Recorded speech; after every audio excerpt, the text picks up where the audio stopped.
Subscribe now and press the bell icon. Never miss an update. Hello student, आपका welcome है आपके अपने YouTube channel maths with Harish Gupta में। आज हम चैप्टर 11 पर बात करेंगे और ये चैप्टर 11 है हमारा वृत्त सर्किल। इसके बारे में थोड़ी सी बात कर लेते हैं। तो ये हमारा कोई सर्किल है, ये जो होता है ये इसको हम सेंटर बोलते हैं, सेंटर केंद्र। मैं इसे लिख देता हूं यहां पर केंद्र।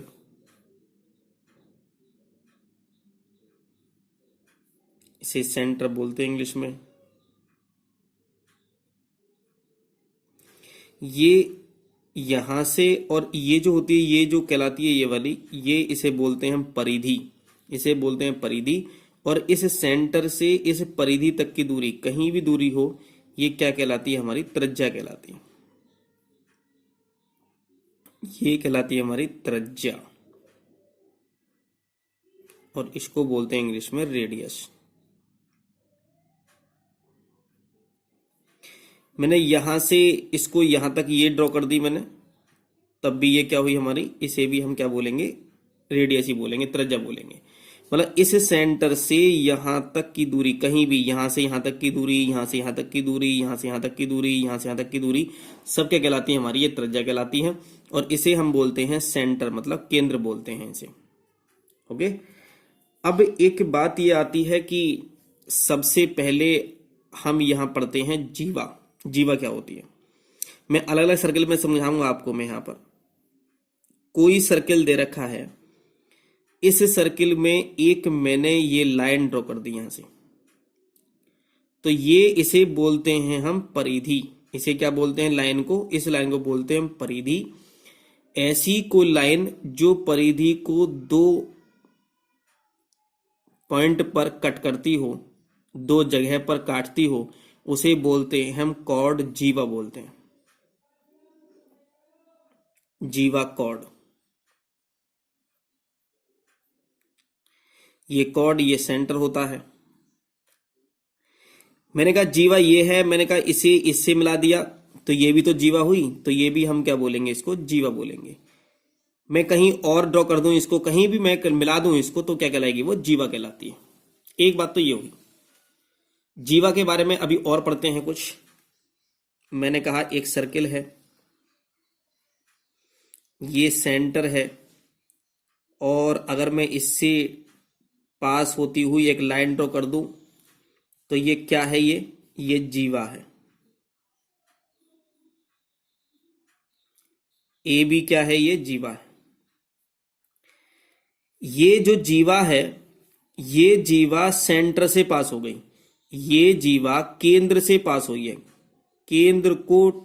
केंद्र से पास हुई है ये वाली जीवा।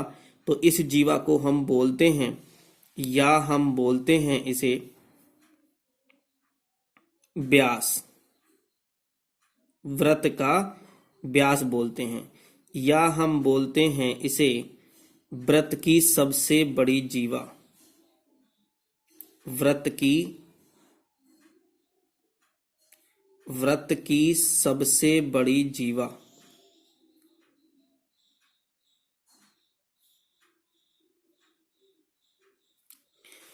बहुत ध्यान समझेंगे, ऐसे क्वेश्चंस आपसे पूछे जाते हैं।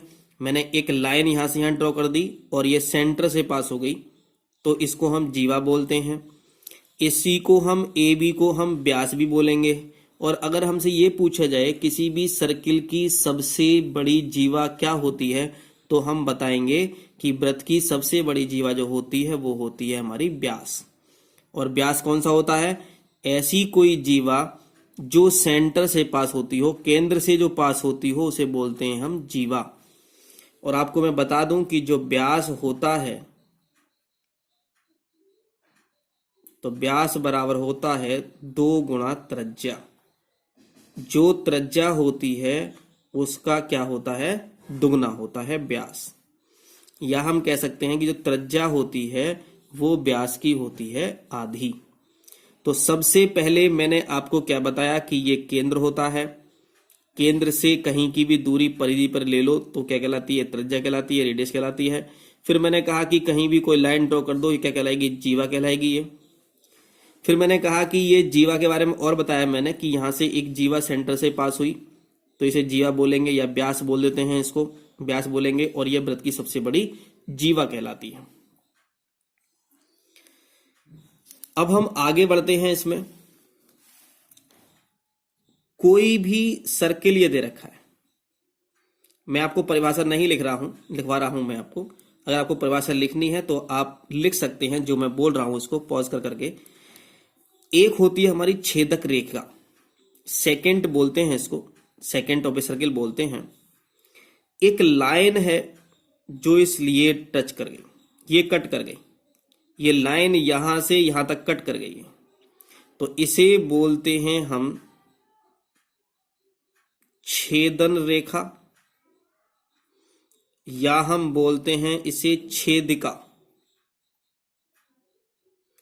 और इसे बोलते हैं इंग्लिश में सेकेंड। सेकेंड इसको हम इंग्लिश में बोलते हैं। ये छेदक रेखा होती है, सेकेंड ऑफ ए सर्किल। एक रेखा जो वृत्त को छेदते हुए चली जाए उसे बोलते हैं हम छेदन रेखा। ये हो जाएगा छेदन रेखा। आगे हम बात करते हैं। मैंने कहा यहां से ये सेंटर है, ये पूरी क्या कहलाती है, पूरी परिधि कहलाती है। अगर हम परिधि पे कुछ पार्ट ले लेते हैं, मैंने कहा ये यहां से ये और ये मैंने कहा ए बी सी, तो ये जो ए बी सी तक की दूरी हुई तो इसको हम बोलते हैं चाप। तो ये जो दूरी है ये वाली, इसे बोलेंगे हम क्या बोलेंगे, चाप बोलते हैं। तो ये लघु चाप हो गया, और ये यहां से यहां तक जो हो गया वो क्या हो गया, बृहद चाप हो गया, मतलब बड़ा चाप हो गया इसको। तो वृत्त का चाप समझ के आए होंगे कि कहीं से वृत्त की परिधि पर कुछ डिस्टेंस लेते हैं तो उसे हम बोलते हैं चाप। ओके, आगे देखते हैं। एक है हमारा कि कोई सर्किल है, ये सेंटर है, अगर इस सेंटर को कोई लाइन पास करती हुई चले जाए तो उसको हम बोलते हैं व्यास। और ये जो पार्ट बचा है ये वाला, इसे बोलते हैं हम अर्धवृत्त। अर्धवृत्त, और इसे भी क्या बोलेंगे हम, अर्धवृत्त बोलते हैं। क्या बोलते हैं, इसे भी हम अर्धवृत्त बोलते हैं। तो ये अर्धवृत्त है, तो ये भी क्या होगा, अर्धवृत्त होगा। और एक थ्योरम पढ़ते हैं अर्धवृत्त में।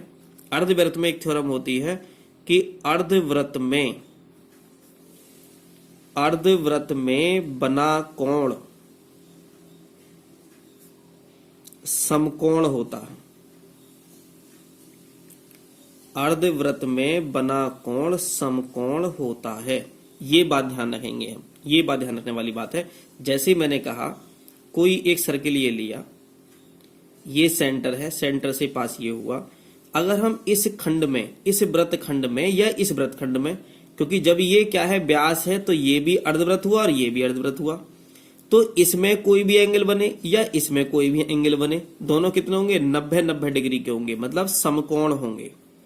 मैंने एंगल ये बना दिया ये, तो ये जो एंगल हुआ ये 90 डिग्री का होगा। अगर मैंने कोई एक सर्किल और दे रखा है, ये सेंटर है, ये व्यास हो गया, अगर मैंने कहा यहां पर बना दिया मैंने एंगल ये, तो ये कितने का होगा, ये भी 90 का डिग्री का होगा। तो मतलब कहने का ये कि इस क्षेत्र में, इस यहां से यहां तक कोई भी एंगल बनेगा, अगर ये अर्धवृत्त है तो कितने का होगा, 90 डिग्री का होगा। ये बात हमको यहां पर समझनी है। अब आगे बात करेंगे, हम वृत्तखंड की बात करेंगे। जैसे कोई एक सर्किल दे रखा है, इस सर्किल में हम कोई भी अगर जीवा ड्रॉ करते हैं, तो मैंने कहा ये जीवा है, सेंटर ये है, ये सेंटर से पास नहीं हो रही जीवा, इसका मतलब ये व्यास नहीं है। ए भी एक जीवा है, तो एक तो खंड ये बना पूरा वाला खंड, एक तो ये, और एक खंड ये बना, तो इसे बोलेंगे हम लघु वृत्तखंड, लघु वृत्तखंड। और इसे बोलेंगे हम दीर्घ वृत्तखंड, हम यहां पर बोलते हैं। ये लघु वृत्तखंड हो गया और ये क्या हो गया, दीर्घवृत्तखंड हो गया। इसको बोलते हैं हम माइनर सेगमेंट, माइनर सेगमेंट, और इसे बोलते हैं मेजर सेगमेंट। तो ये जो सेगमेंट बनता है, ये वृत्तखंड जो बनते हैं, वृत्तखंड मतलब सेगमेंट जो बनते हैं, ये बनते हैं जीवा से। तो आज अगर हम कोई जीवा ड्रॉ करते हैं तो दो खंड बनते हैं, एक होता है लघु वृत्तखंड और एक होता है दीर्घ वृत्तखंड। अगर ये जीवा व्यास हुई तो ये दोनों खंड जो होंगे वो क्या कहलाते हैं, हमारे अर्धवृत्त कहलाते हैं। ठीक, यहां तक आपको ये बात समझ में आ गई होगी। अब बात करते हैं त्रिज्य खंड की, बात करते हैं त्रिज्य खंड क्या क्या होते हैं। मैंने एक ये ले लिया, यहां से एक सर्किल ले लिया, ये वाला, ये सेंटर है। त्रिज्य खंड मतलब त्रिज्याओं के द्वारा बना खंड, ये त्रिज्य खंड कहलाता है।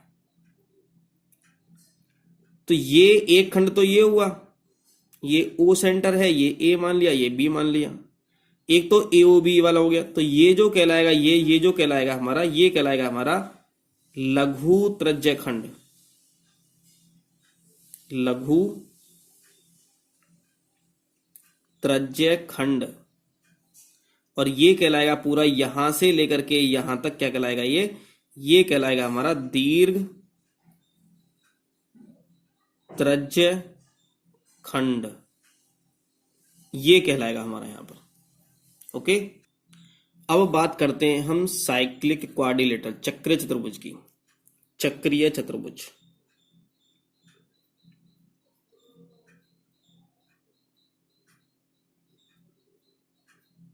इसे बोलते हैं इंग्लिश में साइक्लिक क्वाड्रिलेटरल,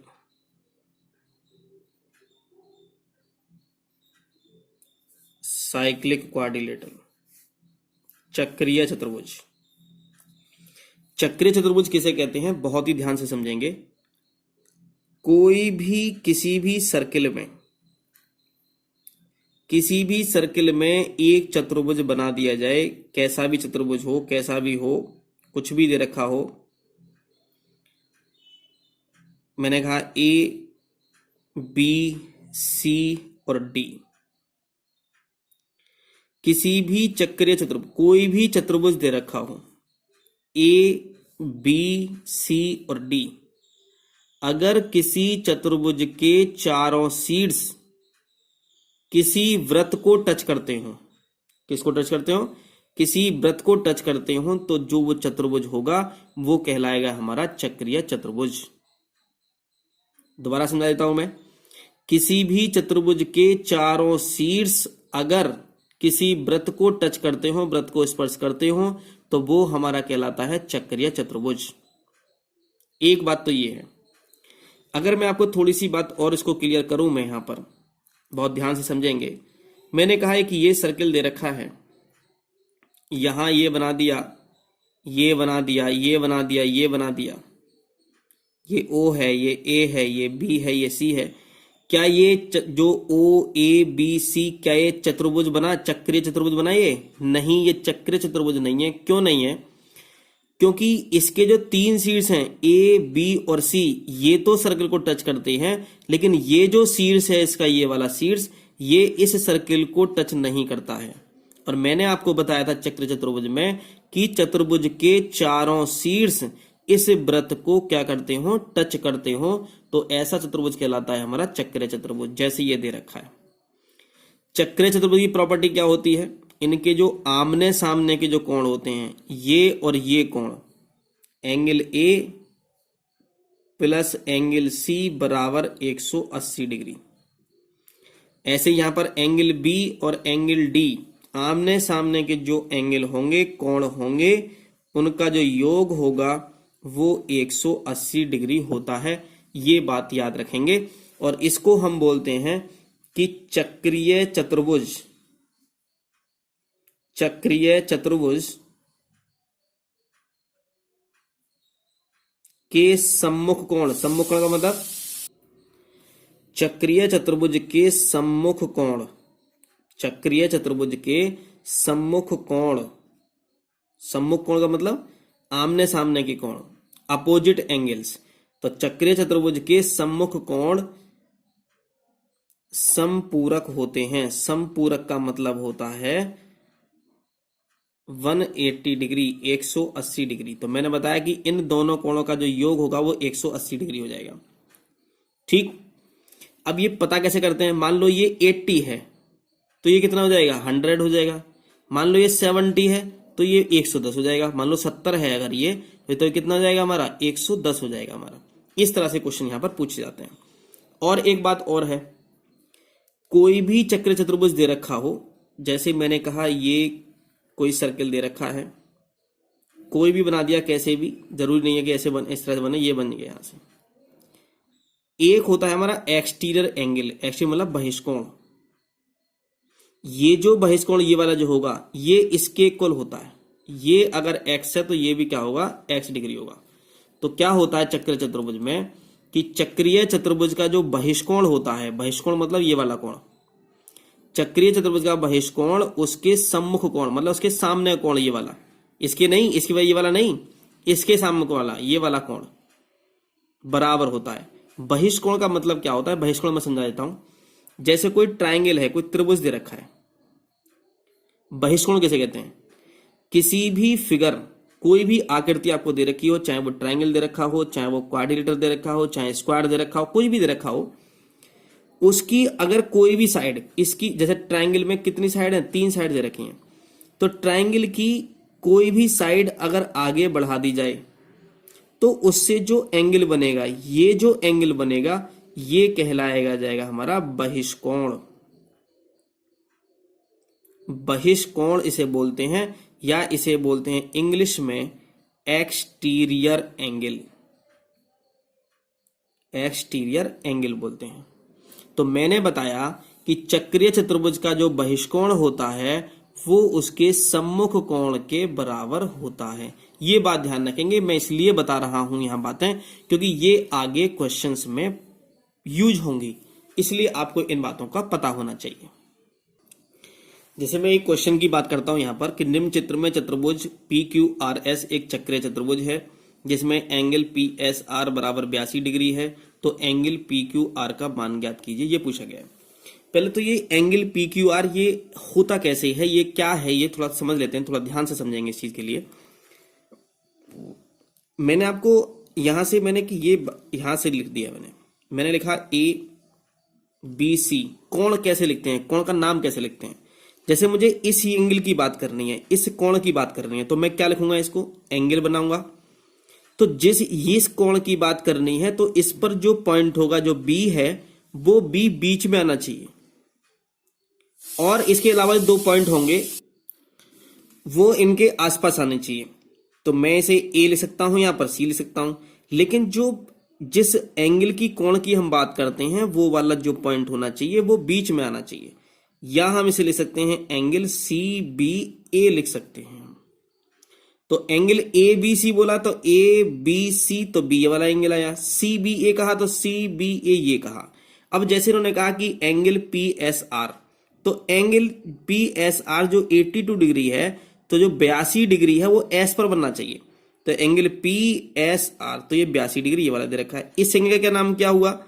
तो एंगल PQR या एंगल RQP, ये इसका नाम हुआ। तो इन्होंने पूछा है कि एंगल PQR का मान है, तो एंगल PQR का मान पूछा गया है।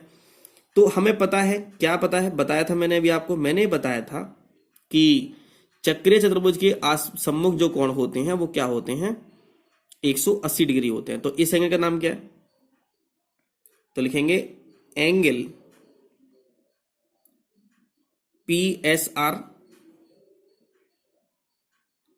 प्लस एंगल, यह नाम क्या है? PQR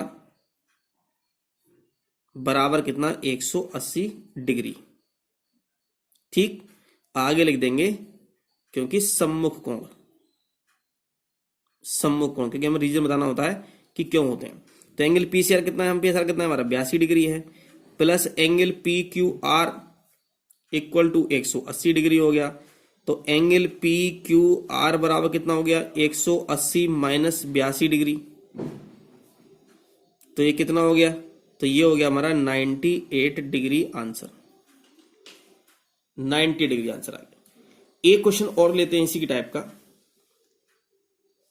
है यहां से ये निम्न चित्र में दिया है एंगल पी एस आर बराबर 104 डिग्री हो तो एंगल आर क्यू टी कौन सा है, तो आर क्यू टी, तो क्यू पर एंगल बना तो ये वाला पूछा गया। इसका मान कितना होगा? मैंने आपको बताया था कि चक्र चतुर्भुज की बात हो तो जो इसका जो मान होता है ये इसके बराबर होता है।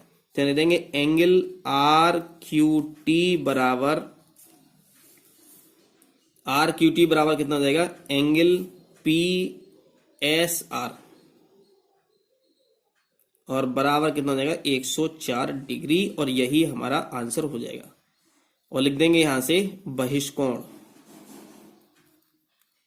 क्योंकि जो बहिष्कोण होता है वो क्या होता है, बराबर होता है।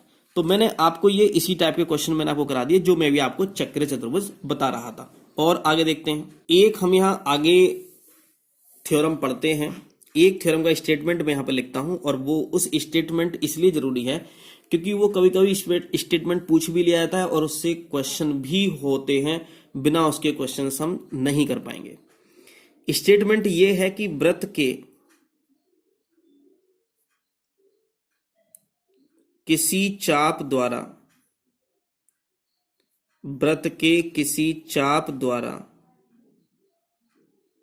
केंद्र पर अंतरित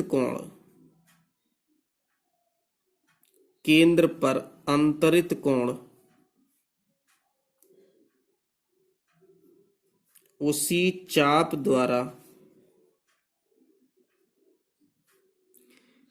चाप द्वारा शेष वृत्त पर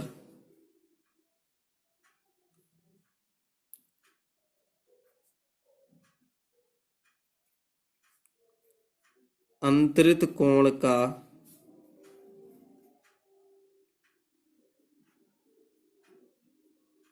दुगना होता है। वृत्त के किसी चाप द्वारा केंद्र पर अंतरित कोण उसी चाप द्वारा शेष वृत्त पर अंतरित कोण का दुगना होता है। इन्होंने क्या कहा, इन्होंने क्वेश्चन में ये कहा, चाप मैंने बताया था आपको चाप किसे कहते हैं, मैंने कहा ये चाप है, ये चाप है, ये इस चाप से केंद्र पर जो कोण बनेगा, ये जो कोण बनेगा, कि ये किस चाप से कोण है, ये इस चाप से कोण है। इन्होंने कहा वृत्त के किसी चाप द्वारा केंद्र पर अंतरित कोण, तो चाप ये है, मैंने कहा ए ये है, बी ये है, ओ मैंने ये मान लिया। इस चाप से जो केंद्र पर कोण बनेगा वो कोण इसी चाप से जो ये शेष जो बचा है वृत्त, इस चाप पर जो ये जो चाप बचा है इस पर कोई भी जो कोण बनेगा उसका दुगना होगा। मतलब कहने का ये कि मैं इस चाप से ये बना दूं तो जो ये एंगल होगा इस एंगल का, अगर ये x डिग्री है, अगर ये x डिग्री है तो ये 2x डिग्री होगा। अगर ये x डिग्री है तो ये कितना होगा, 2x डिग्री होगा। एक कंडीशन तो ये बन सकती है इसकी, और एक मैंने ये बता दिया कि भाई एक सर्किल है, इस चाप से, ये चाप है ये वाला, इस चाप से यहां से लेकर के यहां तक कहीं भी कोई भी एंगल बने उस एंगल का ये दुगना होता है। मैंने यहां से बना दिया, ये बना दिया मैंने। अगर ये 30 डिग्री है तो ये कितना होगा, ये 60 डिग्री होगा। अगर ये 30 डिग्री है तो कितना 60 डिग्री होगा, ये 40 है तो ये 80 डिग्री होगा। ये ऐसे भी बन सकता है, हम बस केवल इसका बेसिक समझेंगे। मैंने कहा ये चाप है, ये O है, ये A है, ये B दे रखा है। चाप तो ये है ना, इस चाप से केंद्र पर कोण जो बनेगा वो यहां से लेकर के यहां तक कहीं भी कोई एंगल बने उस एंगल का दुगना होता है। तो मैंने कहा ये यहां ऐसे बन गया, तो क्या समस्या है, अगर ये 40 डिग्री है, अगर ये जो एंगल है मैंने यहां D कह दिया, अगर ये एंगल D 40 है तो ये कितना होगा, ये 80 हो जाएगा।